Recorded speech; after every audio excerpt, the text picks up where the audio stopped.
Gagnon, regroupement pour la sauvegarde de la Grande Baie de Sept-Îles. Le projet de Mine Arnaud est un projet d'exploitation de fer et de titane situé à Sept-Îles. Il y a aussi exploitation d'apatite, un minerai riche en phosphore. La fosse mesure 3,7 km de long. Elle est située à 800 mètres des plus proches résidences le long de la route 138 et à 1 km de la baie de Sept-Îles. Le noyau urbain est à 7 km environ de la fosse. Ce qui est problématique, c'est le lac des Rapides. C'est notre source d'eau potable.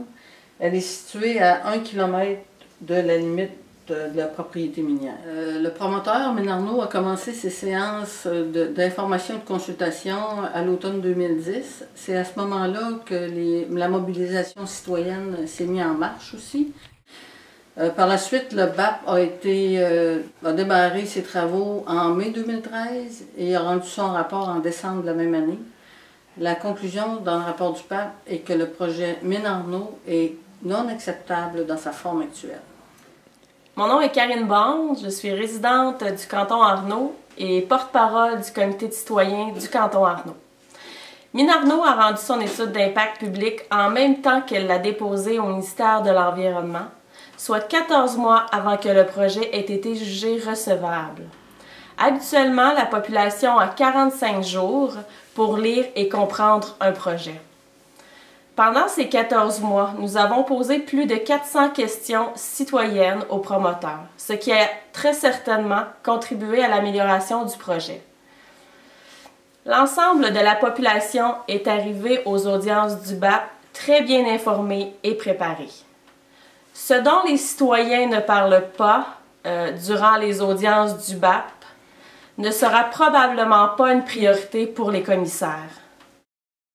Le rapport du BAP de Mine Arnaud conclut que le délai de 15 mois accordé pour que le gouvernement rende une décision sur un projet est insuffisant. Bonjour, mon nom est Denis Bouchard du comité de défense de l'air et de l'eau. Je suis porte-parole. Nous, on va vous faire part, c'est la stratégie qu'on a utilisée en fonction de la réglementation du MDDLCC en tant que tel. Je vais vous lire très rapidement deux ou trois phrases et après ça, vous allez comprendre jusqu'où on est. Cadre d'application et détermination des critères de qualité de l'air. Concentration prédite ou démontrée supérieure aux critères de gestion ou aux normes de qualité de l'air. En parenthèse, un projet ne peut pas être fait ou ne devrait pas être fait quand il y a dépassement de normes ou de critères provisoires. Ce que ça veut dire dans le concret, c'est que nous, en demandant le projet plus rapidement, on l'a eu 14 mois avant, donc on a pu, avec nos questions, analyser si la modélisation au niveau de la qualité de l'air répondait aux normes.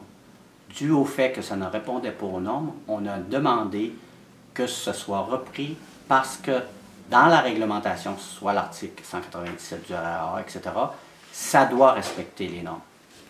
Donc, à partir de ce point de vue-là, c'est pour ça qu'on a demandé beaucoup de modélisation dans le but de respecter les critères. Au bout des 4 modélisations qui ont été faites, ils ont respecté les critères, ce qu'on peut dire des normes. Par contre, le problème, c'est que ça a été fait au niveau de mesures qu'on peut dire qui ne sont pas nécessairement techniquement stables parce que c'est relié à la météo. Okay? Donc, il y a un facteur de risque.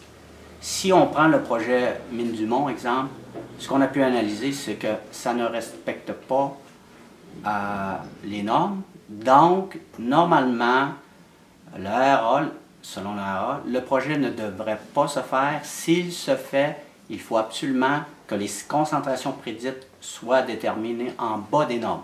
Donc, ce qu'on pense, c'est que la population devrait faire une plainte ou dire au MDDLCC que ça ne respecte pas.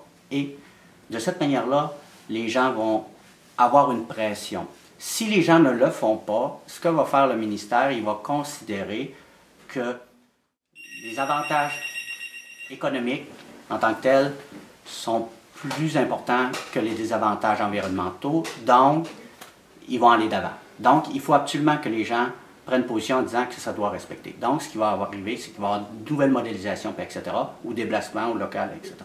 C'est ce qu'il va faire. Donc, c'était notre stratégie qui a fait qu'on pense qu'il a été qu'à l'heure actuelle, le projet est inacceptable dans sa forme actuelle. Pour nous, le RAA, pour le définir, c'est le règlement sur l'assainissement de l'atmosphère qui a été mis en application le 30 juin 2011, qui définit ce qui doit être mis en place selon la réglementation de l'annexe K en tant que tel pour les nouveaux projets. Okay? Il y a d'autres choses du RAA, mais pour les nouveaux projets, c'est l'annexe K qui définit. Donc l'annexe K, elle a des normes, et ces normes-là, en tant que telles, ne doivent pas être dépassées pour tout type de projet. À l'heure actuelle, la problématique du projet Mine du Mont, il y a dépassement, donc la population a quelque chose à faire selon le RAA. Afin que la santé humaine soit protégée, il faut des capteurs d'air en continu dont les données sont disponibles à la population avec un indice de qualité de l'air. Ça va permettre aux personnes vulnérables de modifier leur comportement, de demeurer à l'intérieur par exemple, ou d'arrêter la climatisation. Ça permet aussi au directeur de la santé publique de faire son travail. Les effets aigus, c'est par exemple des hospitalisations plus fréquentes, des crises d'asthme, des problèmes cardiaques. Puis les personnes vulnérables, c'est environ 25% d'une population. C'est quand même assez important. Si on veut que les choses changent, il faut que les populations impactées s'informent et s'impliquent localement. On s'est aperçu que les sauveurs, ça n'existe pas. Les super-héros non plus. Il n'y a personne qui va venir nous sauver. On a vécu également de grandes déceptions. On pensait que le ministère de l'Environnement et la Direction de la Santé publique étaient là pour protéger les écosystèmes et les citoyens. Mais en fait, ils sont plus souvent à l'écoute des grandes entreprises. Les grands syndicats se sont aussi rangés du côté de l'économie. Le BAP a reconnu que l'acceptabilité sociale du projet Mine Arnaud n'était pas là. Pour qu'il y ait acceptabilité sociale, nous voulons la transparence des informations suivie par la tenue d'un référendum. C'est pourquoi, le 2 novembre prochain, les Inuits et les Blancs marcheront ensemble à cette île pour une reconnaissance de la capacité des citoyens à décider du type de développement souhaité sur leur territoire. Pour que le processus soit plus transparent, nous souhaitons les changements suivants pour tous les projets. D'abord, que l'étude d'impact soit rendue publique en même temps qu'elle est déposée au ministère de l'Environnement. Ensuite, le BAP ne devrait arriver qu'après que les études soient complétées. Le processus actuel entre le ministère de l'Environnement et Mine Arnaud est confidentiel, mais il devrait plutôt être public. Enfin, le suivi des avis du BAP et les recommandations de la Direction de la santé publique devraient être obligatoires et non facultatifs comme maintenant. Il ne devrait pas non plus y avoir possibilité de modification au décret, sinon il ne s'agit plus du même projet que la population a accepté. Au travers de tout ça, ce qu'on demande au ministère de l'Environnement, c'est plus de transparence, puis plus de rigueur, entre autres dans la recevabilité des études d'impact et puis dans le déroulement du processus.